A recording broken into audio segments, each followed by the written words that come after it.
Hey guys, what's up? I'm Christian, that is Corey, and we are Super Comic Guru 9000. And this is our review of Dragon Ball Z Movie 14, Battle of the Gods. Now, why this movie is so exciting for all the Dragon Ball fans out there is that this is canon material. This is not just some random bad guy that gets killed and no one cares. This is a continuation of Dragon Ball Z. And I think that could get anyone excited that likes anime. So let's get into the review. I'm sure if you guys are used to our normal Dragon Ball Z movie reviews, they have pictures and scripts and jokes and all this awesome stuff that we plan out. Now this one is us just gushing about what we thought because we just watched the movie for the first time and we just want to put out a first impression for you guys. And just a big warning, there are going to be major spoilers throughout this entire review. We're pretty much going to talk about all the cool moments of the film. So if you don't want to be spoiled, get out of here now or go watch the movie. That would be great. So Bill shows up on King Kai's planet and Goku is hiding in the broom closet pretty much as King Kai tries to talk his way out of the situation. There's a lot of that in this movie. As much action as there is, there's always some goofy character interaction that's going on. Like honestly, for an hour-and-a-half film, it really doesn't feel like slow at any portion of it. Sorry, I totally went on a tangent. But it's true, like this movie's pacing is so good. So Goku is introduced to Bills, and at first King Kai is pretty much trying to talk them out of fighting, which I thought this whole interaction was just really hilarious. King Kai just straight up calls Goku an idiot, and their whole comic exchange was just hilarious. And Goku pretty much, that's the thing about Bills, he pretty much straight up asks him, hey, can we just fight and I can go full power? And Bills is like, hell yeah man, go for it. And so Goku goes Super Saiyan 3 in an awesome badass transformation. The animation is obviously brought to like level 10 in this film because, you know, they know where to give you the extra frames and they're definitely doing it in the right way. And so after the Super Saiyan 3 transformation, they end up fighting. And to be honest, Bill just wipes the floor with Goku, ends up like 2-hit KOing him. And then he just flies off to Earth to see the other Saiyans. And you're just like, what did I just see? So after defeating Goku in a really cool manner, I just want to say, this is like the first time you get to see Bill's fighting style. And compared to some of the stuff that we've seen in the series, I like it a lot. It's really swift and really fast. And he uses a lot of like pressure point type attacks, like when he's attacking Goku. Like, he knocks out Super Saiyan 3 in one hit by just like tapping him on the neck. It's really awesome. Another thing that's interesting, how they tied in the other parts of the story, is that Bills is apparently the reason why King Kai's planet is so small. Because apparently, back in the past, King Kai liked to play hide-and-seek with the God of Destruction, and this is what happened. Whatever, there's a lot of this goofiness in this movie, and you actually get to see that a lot in the next scenes. You get to go to Bulma's birthday party, and if you want to know, she's turning 38. She actually looks pretty good for 38. But still, this party is absolutely hilarious. It's basically the excuse to see all of your favorite Dragon Ball characters. Even Yamcha makes an appearance. He doesn't really get to do anything, but he's there if you're a Yamcha fan. One thing I really like most about this big birthday party is they reintroduce the oldest villains from Dragon Ball, Emperor Pilaf, Mai, and Shu. And what I like most about this is when you first see them, you're like, huh, something's different about them. They seem like they're kids now. This makes absolutely zero sense. Well, what I love about this is it's essentially like the exact antithesis to GT. You see, in GT, Emperor Pilaf used the Dragon Balls to make Goku young again. And in this, ruined it. and it pretty much completely ruined the series. It's one of the factors leading to why GT sucked. That's just our opinion, by the way. But still, in this movie, essentially, they got all the Dragon Balls and they wished for eternal youth. But they worded it wrong, and now they're kids again. And they're doing what they do best, which is just being thieves, trying to steal whatever they can. They're looking for the Dragon Balls. And since Bulma likes to have these really huge, lavish parties, they're basically having this big bingo game where they're giving away... It's very Japanesey. But she's giving away the most extravagant prizes, like these diamonds and a year's worth of... diamond. It's like one fat-ass diamond. It is. It's just this big fatty diamond. There's a year's worth supply of ham for some reason. But the #1 prize is all 7 Dragon Balls to make a wish. And I love this because it's like, hey, fuck GT, no repercussions. Make all the wishes you fucking want. No one cares and nothing bad will happen. But like we said, the story really picks up, though, when Bills arrives at the party. And since we mentioned he knew Vegeta when he was younger, he notices him immediately. And this is the part where things start to mellow out a little bit. You get to see that Bills isn't really a villain at all. He's just sort of walking around and enjoying normal society on Earth and everything. But if you piss him off, things get crazy. So everything is going great at the party. You're actually seeing Bills interact with everybody, and he's just like enjoying all the food, and he discovers sushi, which is honestly like a huge plot point. Remember that? Not that it actually plays anything, but it's huge in his character. He just fucking loves sushi, which I thought is awesome because I'm a huge fan myself. And anyway, so as he's enjoying the party, he ends up wanting to try pudding. You know, this is a valid plot point. We need to turn the story towards pudding real quick. And anyway, so he's trying to get a pudding, but the only one who has them is Majin Buu. And guess what? Majin Buu doesn't want to share. And they end up getting into a big fucking fight over pudding. Bills just ends up having a fight with everybody and chopsticks their ass or pressure points them to death. The good thing about this part of the movie is the action begins. It almost really never stops from this point on. Now that Bills is pissed off, everybody wants a piece of him. And I love the scene. Like you said, he's using chopsticks to take everybody out. Gohan tries to fight him, but that doesn't really do anything. He knocks Buu out, and then Vegeta decides he's going to have to fight against him. But he's not really that strong at first. And then all of a sudden, a very drunk Bulma decides to walk in and try to fight Vegeta's fight for him. And she slaps Bills right in the face, which Bills promptly slaps her right the hell back. And then Vegeta just gets pissed off. And I like this scene because you never really get to see Vegeta show that much emotion towards Bulma. And even though he's showing rage, it's about as close as you can get to loving emotion in this series. And you can actually see Vegeta gets a few good hits against Bill at this point. But Bill's just like, fuck that shit. He starts tearing him up even more, and then he knocks him out with just a little poke to the forehead.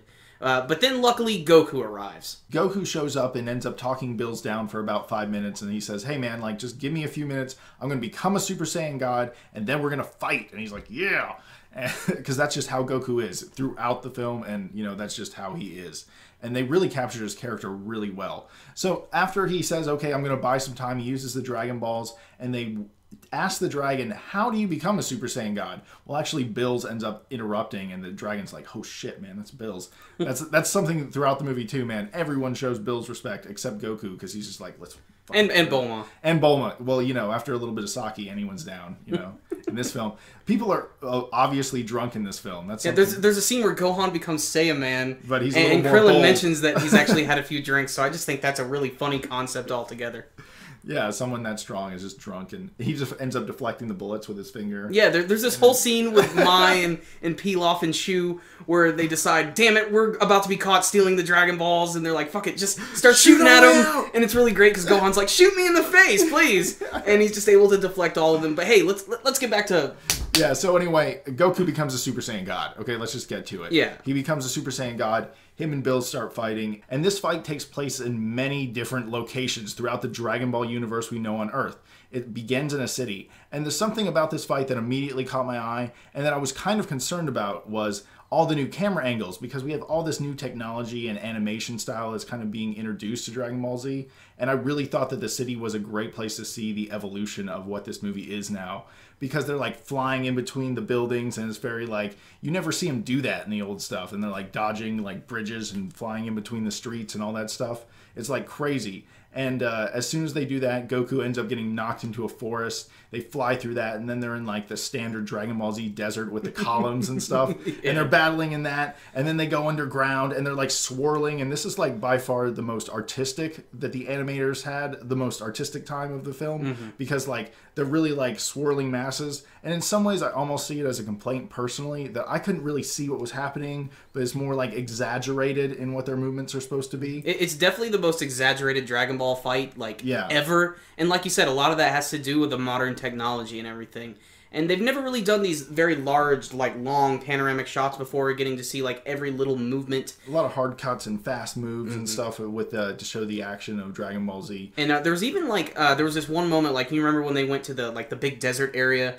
And then they did that shot where they both start to run at each other, and then they punch each other. And then like yeah, like that scene. It almost looked like there was a little bit of CG animation in there, but it was so fast and so clean. It looked so awesome. Like just seeing all the rocks explode into the air, just the type of stuff you really want from your Dragon Ball action. And you got to talk about the part where they parted the sea. Well, yeah, what do you actually like think of the Super Saiyan God mode? Like, I didn't even notice until I saw this film. Like, I've seen like a crappy video of it and still images. But I didn't realize Goku was a little thinner now. He's like thinner. He's like they make a point to bring that up as well. Yeah, and that kind of like I was like, wow, like that's different because usually he gets more jacked every time, you know. Yeah. And so I thought that was interesting. And overall, I like it. I like the way they built Super Saiyan God, the transformation. Like it's kind of like sleeker. It doesn't have as much like power coming off of it. It's just like His aura is like a flame a little more. It looks really cool, though. Yeah, like it's a pretty cool transformation. That's something I wasn't disappointed with at all when I was like watching the film. I was like, that is a cool transformation. And just the sound effects they use, like the way they build that animation is a lot more interesting. Or not more interesting, but definitely unique. And I enjoyed that that's actually real Super Saiyan and not Super Saiyan 4 Hairy Monkey Goku. And what I really also like about the Super Saiyan God transformation is like a transformation does not make the man.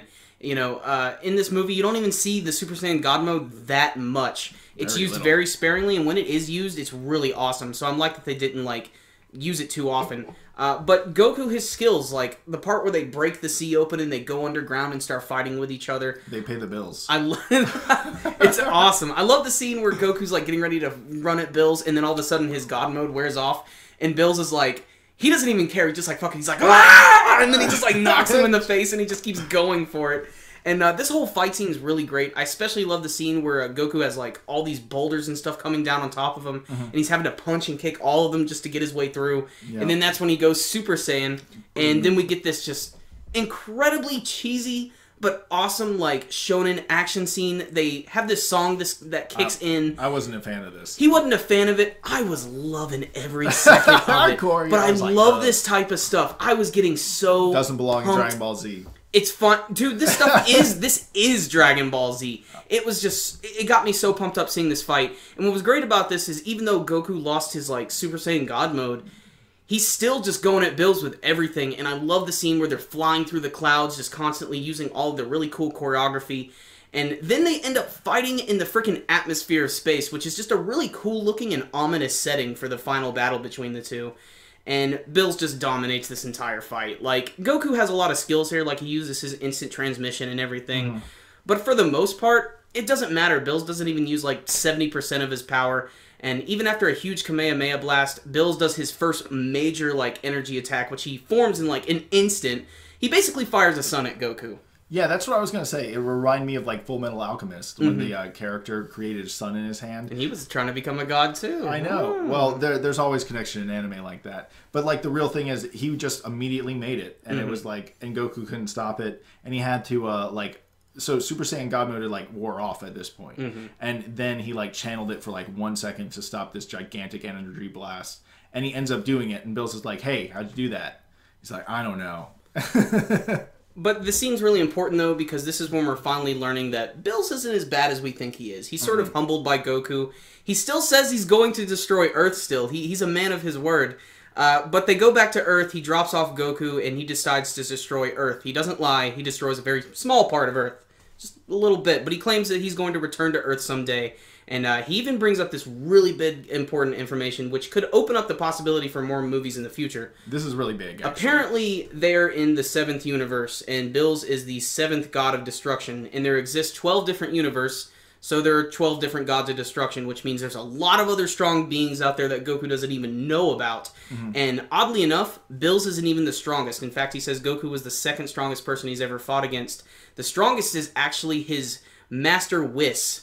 He's his trainer, his sensei, essentially. But it makes sense, because the way he talked to him, he never talked down to him throughout the whole film. He actually had a weird sort of like, okay, I'll follow you along. But you never really noticed it, because Bills was always the only one doing things. But, I mean, Whis' character, obviously, he doesn't get showcased too much. He's basically there just to sort of react to all the delights of Earth. But he's a character who doesn't seem like, obviously, he's not a bad guy. He seems like he probably has good intentions. He doesn't want Bills to destroy the universe. And that's why I'm hoping maybe in the future, if they open up some possibilities, that maybe Goku will get to train with both Bills and Whis, because maybe he could gain even more power. So, who knows? This just opens up so many possibilities for the future of the franchise. Like, they could do more movies, they could do another anime, they could do an OVA. Personally, I just kind of hope they do movies. You know what I think? I think what they do is there's 12 universes, right? Yeah. So there's one God of Destruction for each universe. That's what we're assuming at this point. So, but what about if Whis is actually like some, I don't want to say like military, but like, you know how in One Piece they have the Marines? Yeah. But like, what if he's just an overwatcher for like a larger system? You know what I mean? It's possible, and the only reason I can believe that is because this movie made me believe that there are gods above gods above gods. You know, even the Kais and the Supreme Kais are like, whoa, Bills, don't even fuck with that guy. Like, they're even beyond us. Obviously, the way Shenron reacted to him, the way Vegeta reacted, he gave up his freaking pride and danced around like a moron on stage. He went full retard, and you never go full retard. And that's another thing that's really good about this movie. They managed to not only bring back the classic, but they also make things new again. Like, we've never seen Vegeta act like this before. Ever. It's funny, but it's strange. You actually do get a little bit of character development. Even from Goku himself, you actually get to see when he's a Super Saiyan God. He actually sort of felt a little shamed by the fact that he had to have help from all the other Saiyans to become a Super Saiyan God, and he wanted to do it himself. And that's another theme of the movie is, throwing away your pride. Obviously, Vegeta had to do the same thing. His was a little more embarrassing, though. Oh, God. But overall, like, we're going to go into much more detail when we go into our fuller review, but... This is more like a first impression. This is like one of the... I don't know, it reinvigorated my love for Dragon Ball. Obviously, I've been very vocal about the fact I don't like GT at all. I think it's stupid. But this was great. It was a love letter to the fans. It had everything you could want from Dragon Ball. The action, all the characters. It was sort of a mixture of like old Dragon Ball with a little bit of science fiction and mysticism thrown in. It was really just a collection of everything you could possibly want. I'm just happy that new Dragon Ball Z is back. And I'm happy that they introduced a world that I can believe. Like, I can totally believe what they're talking about dimensions. Like, I'm like, this totally works. Just give me another 10 movies. Yeah, it doesn't feel forced. No. And Bills, I like him. It's not fair because this is the most developed canon film in the series, but Bills is by far the most interesting villain in the longest time. He's just a well-constructed character that actually has more going on than just being an evil idiot. He's not like Cell, who just wants to become the perfect being, or Boo, who just wants to destroy everything. Yeah. Bills is just a god who's really, really bored, and you don't want to piss him off. But that's, of course, what makes him compelling. He has an interesting design, and he doesn't transform, so he doesn't, like, follow a lot of the old, like, tropes of the original Dragon Ball villains, the ones that we've seen from the last three. He just is that powerful. He's just pure badass. And one thing interesting, he doesn't even use that many energy attacks. He's mostly all hand-to-hand, and that just made him seem all the more badass. I think there's something about that. Like, maybe God Mode has more hand-to-hand combat. That was something I appreciated, too, that you really got to see a lot of the choreography in this movie. There weren't really too many moments where they just showed shit exploding in the sky, which I really appreciated. But there it is. That's our review. Obviously, I really have no complaints with the movie. It was incredibly well-paced. It was a love letter to Dragon Ball fans. If you like Dragon Ball in any sort of way, please check out this movie and pray that Funimation releases it to us very, very soon. Well, I'd like to say that I really did enjoy this movie. If I had one complaint, though, I think that some of the non-fighting animation look like dog shit sometimes. Like, the movie overall really does look good, but there are some wide shots and some mid shots that, like, just some... this is not the end-all be-all on animation. No, I just thought that, I was like, wow, I was expecting a little better. But when it gets to the fighting, it's good. And I guess that's something, it's just something, when I was watching, I was like, wow, you guys spent all that money on all that great fighting. You got Goku going Super Saiyan 3 punching a hole in King Kai's planet, but you couldn't draw faces on them when they're walking, And I was like, come on, this is Dragon Ball. The designs are a little more simplistic. Yeah. This is not Akira, where even a piece of paper on the friggin' sidewalk looks like a damn fucking Matisse painting. Yeah. But still, awesome movie. Check it out. Absolutely. Go check it out. If you guys like these videos, make sure and give us a thumbs up. I'm like missing all day. Yeah. I'm on the wrong side. Anyway, you guys, thank you so much. And until next time, Super Kami Guru 9000 out.